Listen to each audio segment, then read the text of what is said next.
Muito bem, irmãos, vamos meditar na palavra de Deus. Coisa maravilhosa é pensar nas coisas de Deus.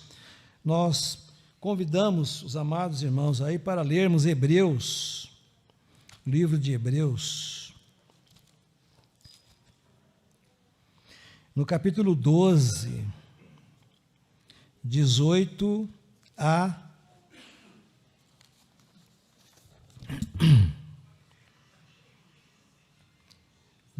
29, vamos lá.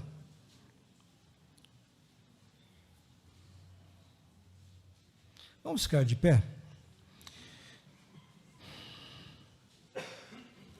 Vamos colocar na tela, aí toda a igreja pode ler aí uma voz, uma só voz, né, em uníssono.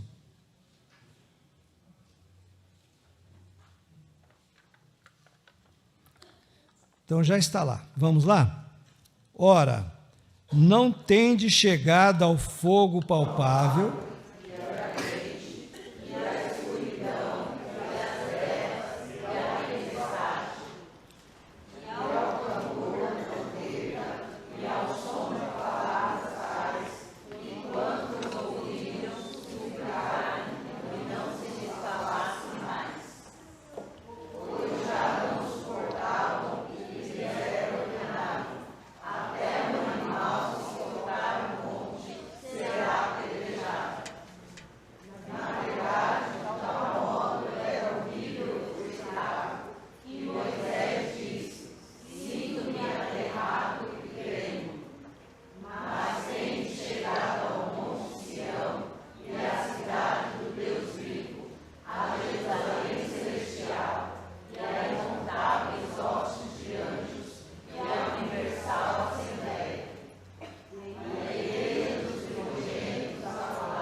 Senhor Deus, digne aplicar essa palavra em nossos corações, amém? Podeis assentar? Irmãos, estamos falando já há algum tempo sobre o juízo de Deus, e agora nós estamos falando desse processo que Deus estabeleceu, né, para diante do seu amor e misericórdia, como nós vimos aí. Deus é bom, misericordioso e quer a salvação de todos. Deus não quer, não deseja que nenhum dos seus filhos se perca, nenhum. É o desejo de Deus. Paulo, escrevendo a Timóteo, ele diz isso, que o desejo de Deus é que todos se salvem e cheguem ao pleno conhecimento da verdade. É o desejo de Deus. Deus não deseja que ninguém se perca. Então Deus, a sua justiça mandatória, né, Deus percebeu a nossa falha, que nós não conseguiríamos executar os seus planos, obedecê-lo de uma maneira integral. Então ele elaborou, ele criou, ele fundamentou um processo, ele estabeleceu um processo para que nós pudéssemos então ter essa oportunidade de salvação, irmãos. Nós vimos nessa justiça mandatória que Deus ele manda, faça isso, faça aquilo, não faça isso, não faça aquilo, e nós fizemos até uma comparação que as nações, no caso o Brasil, nós temos a nossa Constituição, que nós chamamos de Carta Magna. Ali estão todos os deveres do brasileiro, o que nós devemos fazer, o que nós não devemos fazer.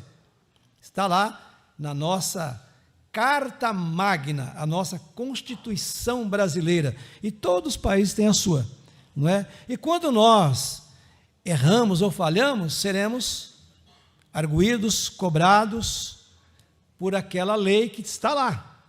A lei, ela manda, está escrito lá na Constituição. Por exemplo, que todo o poder emana do povo. Só que hoje tem outros poderes se emanando de outros lugares aí, não vamos entrar no mérito. Mas está lá na Constituição. Então tem tudo que norteia o Brasil de lei, em todos os fóruns da justiça do nosso Brasil, são baseados na Constituição Federal, a nossa Constituição, a nossa Carta Magna. Agora, e a igreja, irmãos? E o povo de Deus? Qual é a Carta Magna? Claro que vocês sabem qual é, né? Qual é a Carta Magna da igreja? O que, irmãos? A Bíblia Sagrada, a palavra irrevogável de Deus, a palavra que não volta atrás, a palavra pura, santa, cristalina, está aqui. Os mandatos de Deus estão todos aqui. E nós vimos aí, e vocês acompanharam, né, tiveram a oportunidade, que tudo aconteceu por essa palavra, a palavra de Deus.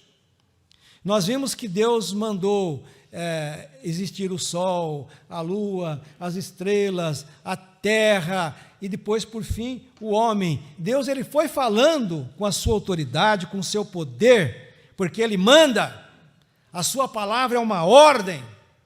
Só que muitas vezes nós não queremos cumprir, mas nós colocamos esse exemplo que em toda a natureza, até hoje, prevalece a ordem de Deus. E nós vimos vários exemplos, em toda a natureza, em tudo aquilo que Deus criou, não é? Aí no nosso planeta, e tudo aquilo que nós podemos conhecer. Então Deus ele determinou, ele falou, foram criados, existem, e ninguém pode falar o contrário. Nós demos vários exemplos, como, por exemplo, a lei da gravidade. Alguém disse que a lei da gravidade é o Isaac Newton que descobriu a lei da gravidade, mas o Einstein falou que ele não descobriu, aquilo não era a lei da gravidade, era outra coisa, era não sei o que da Terra e tal, e aí a ciência vai... Só que tudo isso que foi criado, seja a lei da gravidade ou não seja, outro princípio natural que temos aí, tudo foi criado por Deus. Os estados da água e tantas maravilhas, Deus determinou, é assim e pronto. Nenhum homem pode falar o contrário. Então Deus ele manda, a justiça dele é mandatória, ele mandou e foi feito. Mas aí, irmãos, diante das nossas fragilidades, Deus desenvolveu esse processo. E nós falamos semana passada, vocês estão lembrados? Por que o processo? Por quê? Porque nós estamos sendo processados? Exatamente. Nós estamos sendo processados por Deus, diante da sua autoridade, da sua santidade, da sua poderosa palavra, porque Deus faz isso e você fala, não vou fazer. Deus fala, então eu vou te processar. Você está ofendendo a minha santidade, a minha grandeza, o meu poder, a minha misericórdia. Ele diz, eu mando Jesus à terra para você receber. Você fala, não vou receber. Deus diz, eu processo você. Então os pecadores, todos os pecadores, nós todos estamos nas mãos de Deus, estamos diante desse processo de Deus, porque não cumprimos o que Ele manda. E nós vimos então semana passada, que apesar de nós não conseguirmos atingir esse padrão de Deus na sua Carta Magna, de fazer tudo perfeitamente, Deus vendo que isso não seria possível, pelo seu amor, Ele estende a sua misericórdia, envia à terra o seu Filho bendito para cumprir no nosso lugar todos os mandamentos, toda a lei, todos os ensinos. E agora então facilitou as coisas para todo pecador, porque todos nós agora, em Jesus, tendo Jesus, aceitando Jesus como Salvador e Senhor, nós podemos cumprir, ou poderemos cumprir sim, todos os mandamentos de Deus. Você sozinho não consegue. Se você não tiver Jesus, não aceitar Jesus, não aceitar os mandamentos de Jesus na sua vida, de Jesus, a vida de Jesus, a palavra de Jesus, você fica sob condenação. Está sendo processado. E vai chegar no juízo de Deus com esse monte de processo. E como fazer então? Chegando lá não dá para fazer mais nada, irmãos. Tem que ser resolvido antes de chegar no juiz. Concorda? Amém? Pois é. Quando você tem uma causa na justiça, você tem que contratar um advogado, você tem que ir lá e vai chegar perante o juiz. Você não pode chegar lá sem todo esse preparo, sem o processo estabelecido, sem um advogado acompanhando, para que chegue lá, seja dado um veredito que você espera de absolvição.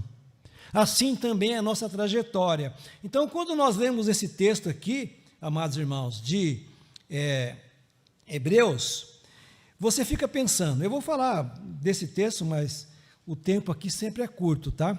Nós temos aí 20 minutos, já passamos aí quase 15. Então, o tempo é curto, mas a gente continua pregando, falando, e vocês vão acompanhando esses ensinamentos que são importantíssimos para a nossa vida espiritual.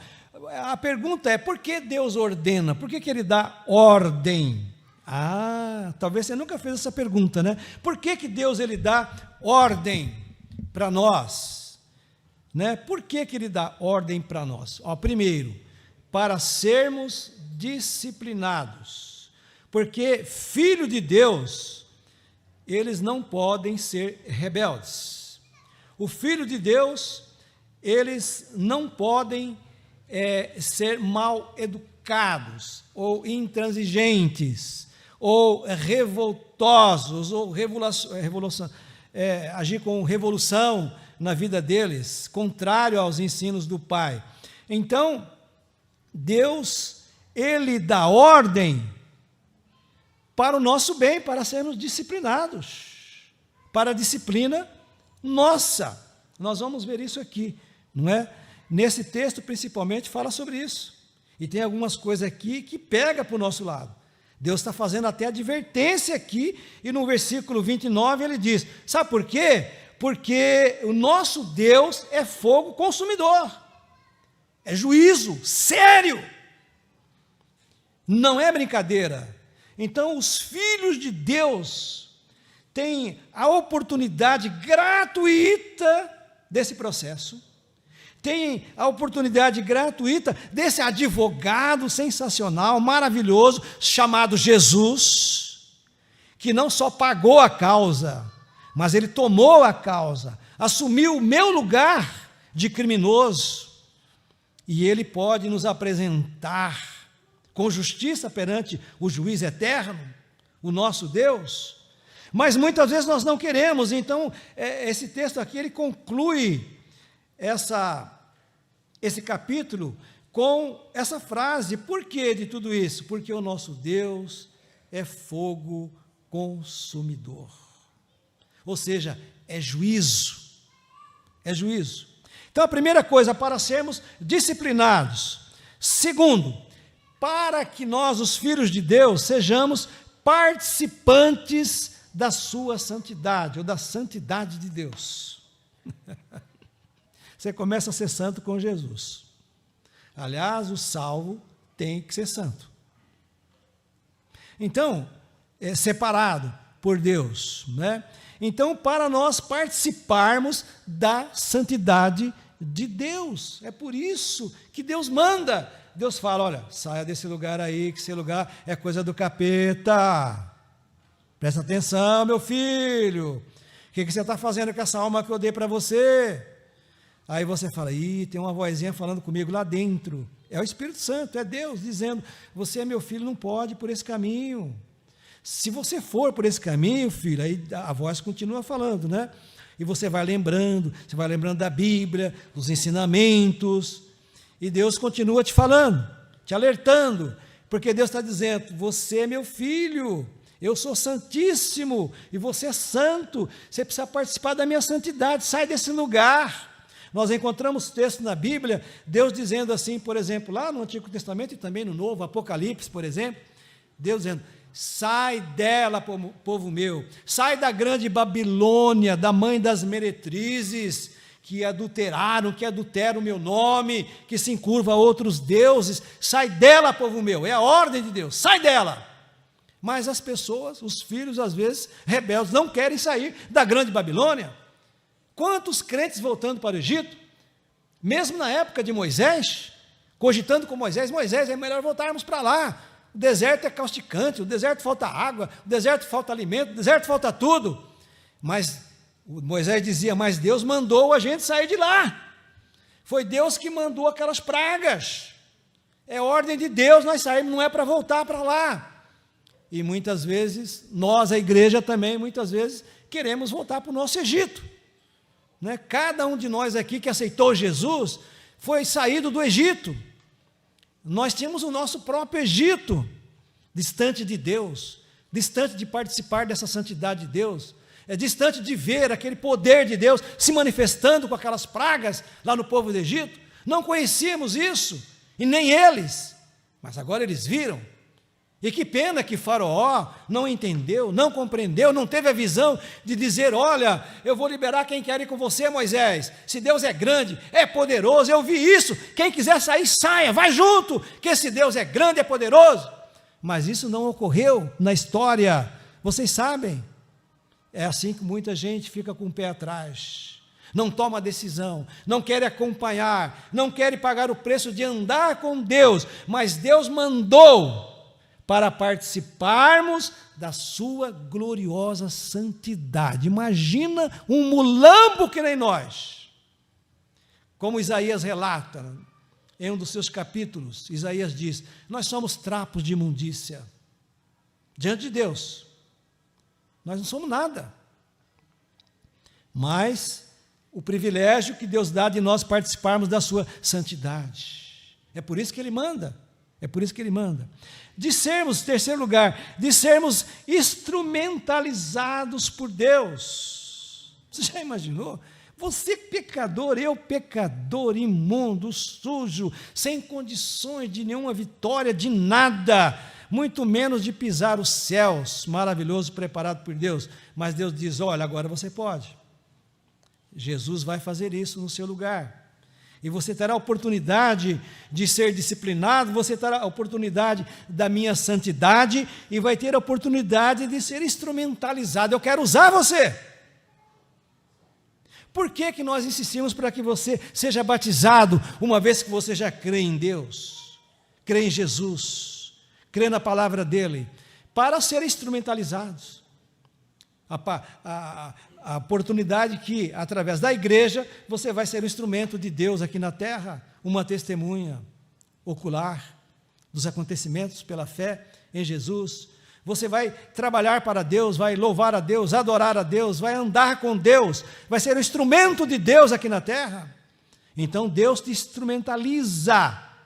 Olha que coisa, por isso que Deus manda, venha para a igreja, venha seguir Jesus, aceite meu filho, creia no que Ele fez, creia que Ele é suficientemente poderoso para realizar tudo na sua vida, perdoar seus pecados, você não precisa carregar carga, carregar peso, carregar maldições, tudo já foi tirado, esqueça o seu pecado, foi perdoado na cruz, mas muitas vezes a pessoa não acredita, não quer vir, não quer tomar uma decisão. Quando Deus enviou aquelas pragas e o Egito sofreu, inclusive os primogênitos, Deus disse para eles o seguinte, olha a ordem, saia depressa,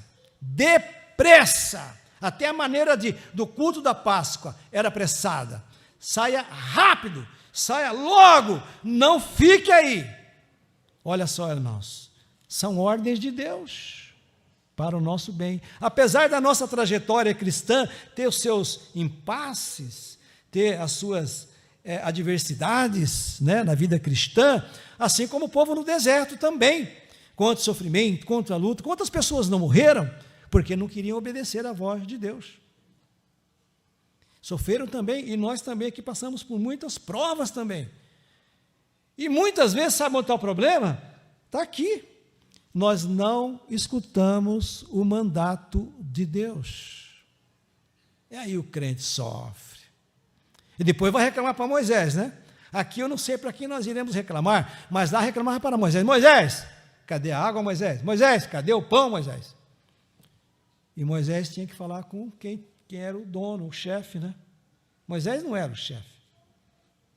Eles pensavam que era, mas não era.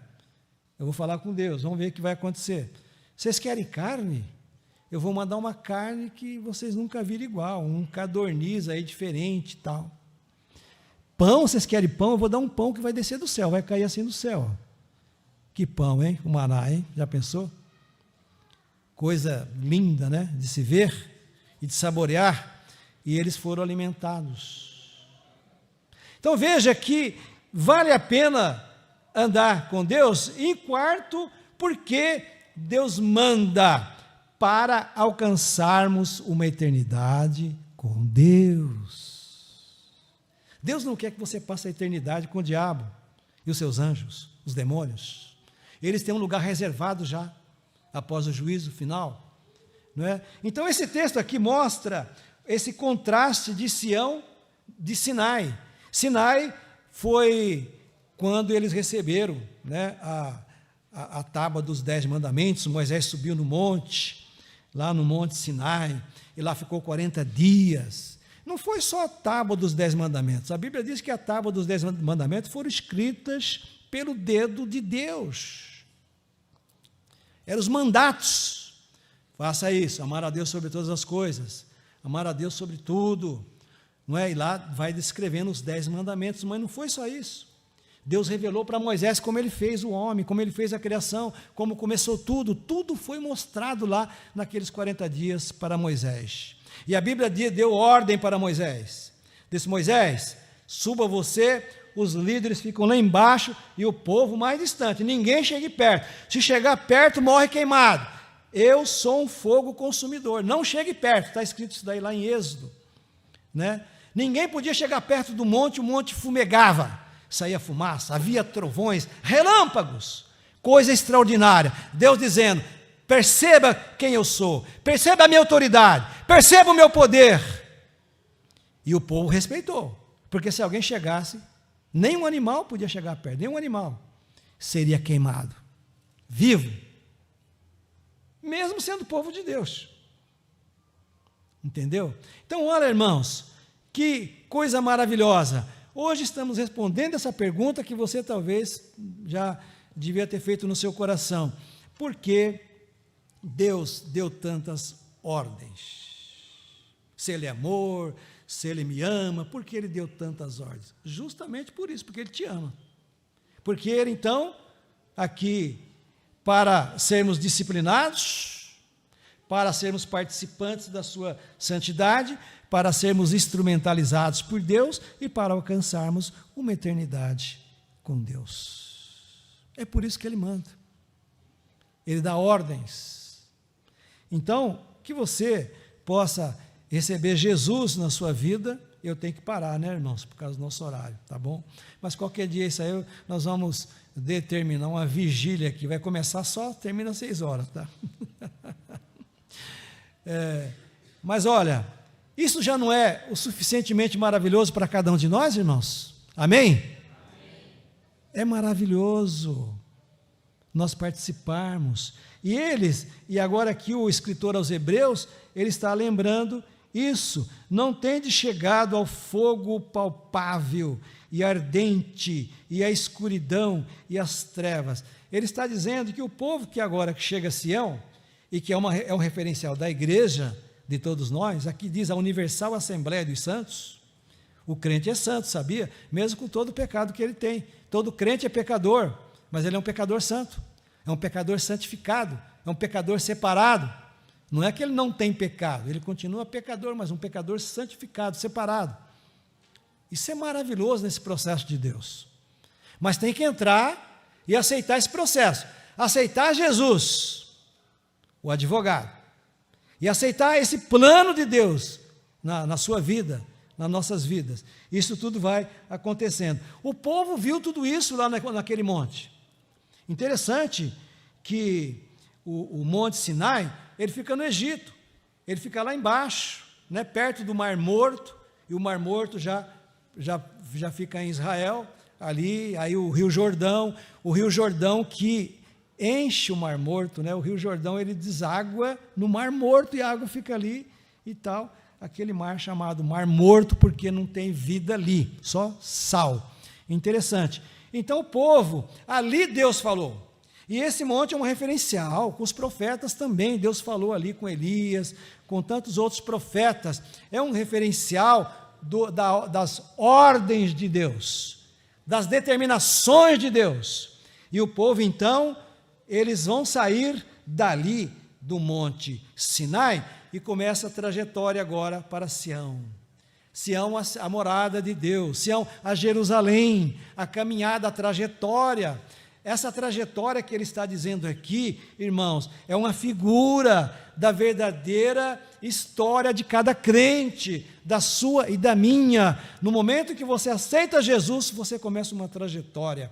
Você sai do Egito, e logo que sai do Egito, está lá os mandamentos de Deus, no Monte Sinai. E você agora vai atravessar o deserto da sua vida, as impertinências, as tentações e tantas coisas que nos sobrevém no dia a dia, mas você está caminhando e vai chegar lá em Jerusalém? Não, ali é só um protótipo.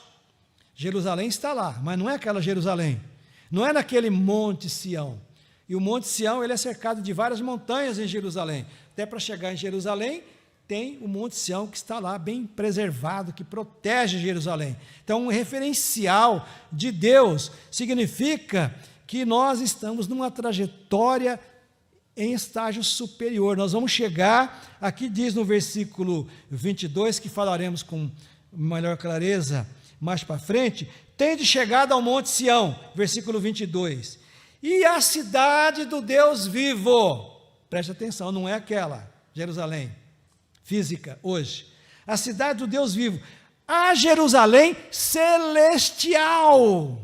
A nossa trajetória, desde o momento em que nós recebemos Jesus, como eles saíram do Egito e agora recebem os mandamentos ali no Sinai, nós agora estamos nessa trajetória até a Jerusalém celestial.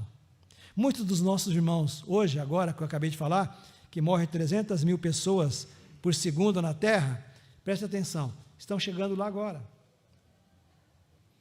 Estão chegando lá na Jerusalém celestial. Lindo, né? Que maravilha. Você também vai lá, vai para lá. Você é de Jesus, recebeu Jesus, aceitou os mandamentos de Jesus na sua vida, e o Filho bendito, o advogado Jesus. Pois bem, você está trilhando agora nessa jornada. Nesse exato momento, eu não sei se você está no meio do deserto, se você está já perto de Jerusalém. Alguém sabe aqui? Em que estágio está a sua trajetória? Ninguém sabe, né, irmãos? Nós não sabemos, mas nós estamos caminhando. E nós sabemos o final. Você que é um crente em Jesus, você que recebeu Jesus, você sabe. O final você sabe para onde você vai. E se tem alguém aqui, alguém nos ouvindo que ainda não sabe, não jogue a responsabilidade para Deus. Ele já realizou o seu processo, está efetivado, você precisa entrar nesse processo para ser absolvido, para que a sua alma seja absolvida desse juízo de fogo do nosso Deus. Nós estamos a caminho dessa Jerusalém, a universal assembleia. Nós vamos encontrar todos aqui diz assim, incontáveis hostes de anjos. Você não consegue contar aquela milícia celestial, aquele milhares de seres angelicais, São hostes, são poderes, são autoridades diversificadas, cada anjo com uma autoridade, com uma maneira de realizar coisas no céu, coisa nessa Assembleia Universal. E você vai chegar lá, meu amado irmão. Amém? Chegaremos lá. Quantos dos nossos irmãos estão lá, né? Eu gosto de pensar nos irmãos que nós conhecemos. Estão todos lá.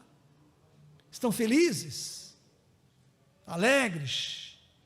Eles estão nem pensando em terra. Eles chegaram, é tanta coisa linda naquele lugar. Vai chegar lá e diz aqui, os anjos, a Universal Assembleia, porque vai ser tanto crente que você nunca viu. Estão todos lá, crentes em Jesus.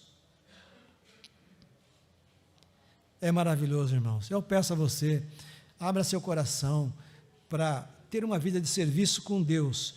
Os outros versículos aqui nós falaremos de uma outra oportunidade, mostrando essa realidade espiritual que a Bíblia sempre nos ensina, nos mostra, para estarmos mais felizes. Irmãos, você é um caminhante da Jerusalém Celestial. Não fique triste, não. As coisas para você são melhores dos melhores, para todos nós, para a igreja de Deus. Então nós precisamos aqui, neste mundo, vivermos com essa alegria espiritual. Tem dificuldade, pastor, tem hora que a coisa está feia. É assim mesmo. Aqui sempre será assim. Às vezes eu fico conversando aí com os políticos, né? E eles falam sobre os sistemas e tal. E eu falo, meu irmão, olha, plano perfeito é só no céu. O paraíso é lá, não é aqui não. Aqui não tem como a gente ajudar todo mundo, aqui não tem como todo mundo ser igual, aqui não tem como eu dar todo o meu salário para aquela pessoa ali que está na calçada, não tem como eu fazer isso aí. E nem você, e nem ninguém. Agora lá não. Lá a coisa é diferente. Quantos aqui que estão presentes nessa noite aqui e aqueles que estão nos assistindo, quantos já têm essa certeza que vai chegar um dia, lá nesse versículo 22 aqui, a Jerusalém Celestial? Digam amém e levanta a mão. Amém. Glória a Deus. Glória a Deus, é isso mesmo, irmãos. Vamos ajudar agora os nossos familiares, irmãos, para que eles possam ir para lá também? Senão, quando chegarmos lá, cadê aquela pessoa que eu tanto amava, né? Não está aqui. Vamos espalhar essa notícia, vamos espalhar que Jesus é o grande advogado, que não tem outro, é o único e perfeito. Vamos espalhar que esse evangelho tem poder para nos salvar, para que os nossos familiares também cheguem a Jerusalém Celestial. Que Deus nos abençoe, amém? Amém. Vamos nos colocar de pé.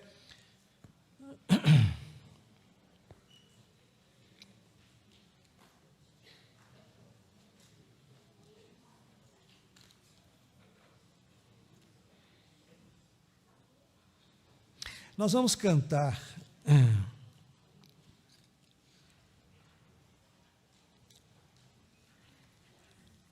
só a primeira estrofe, tal.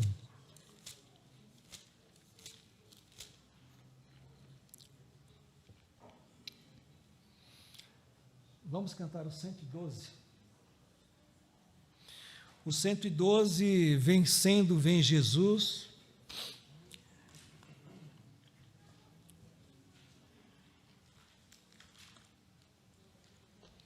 Porque muitos estão chegando lá agora, nossos irmãos, quantas pessoas salvas, e um dia cada um de nós também estaremos chegando lá.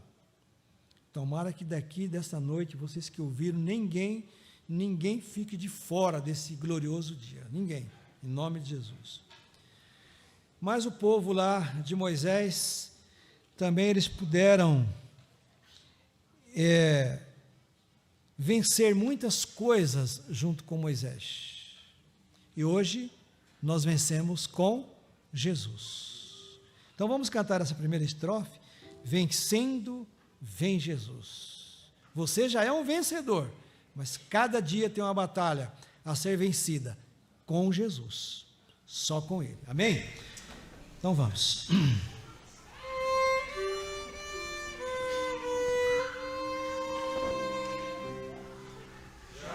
Cuja glória eterna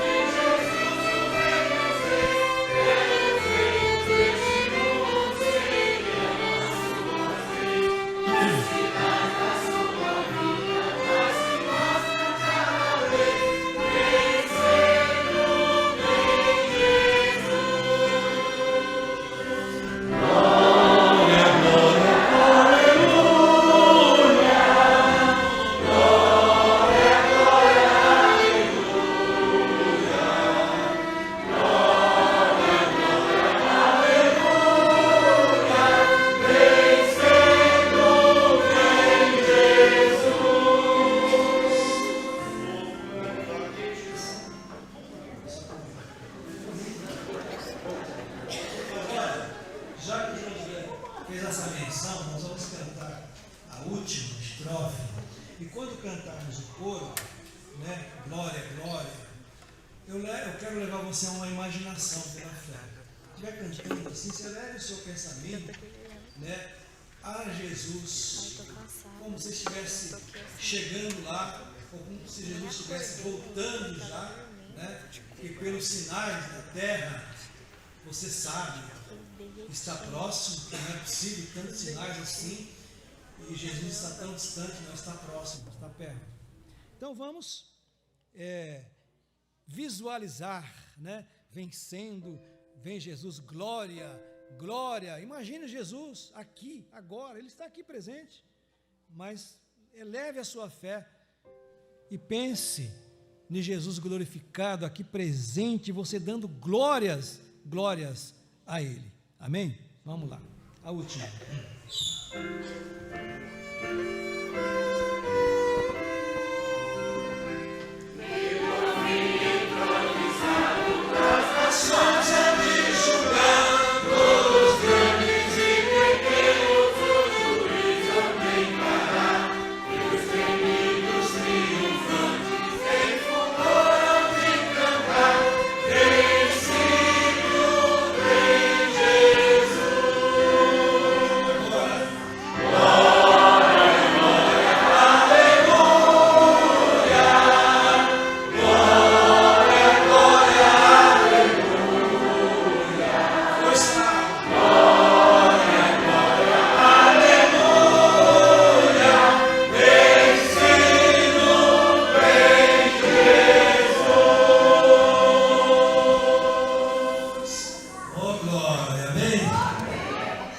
Irmãos, Deus abençoe a semana de cada um de vocês, que Deus dê forças para suportação das provações, das lutas diárias. Deus é bom, confie no nosso Deus. Pai de amor, Deus bendito, nós te louvamos por tudo que ocorreu aqui essa noite, esse dia, em todos os trabalhos realizados, no nome de Jesus. Te agradecemos pela oportunidade, pela honra de falarmos do Senhor, da sua palavra e do teu Filho Jesus. Abençoe cada um que adentrou o teu santuário, e cada um que participou desse culto à distância. Que o Senhor possa encher cada um das tuas mais copiosas bênçãos dos céus. Oramos em nome do Senhor Jesus, hoje e sempre. Amém e amém.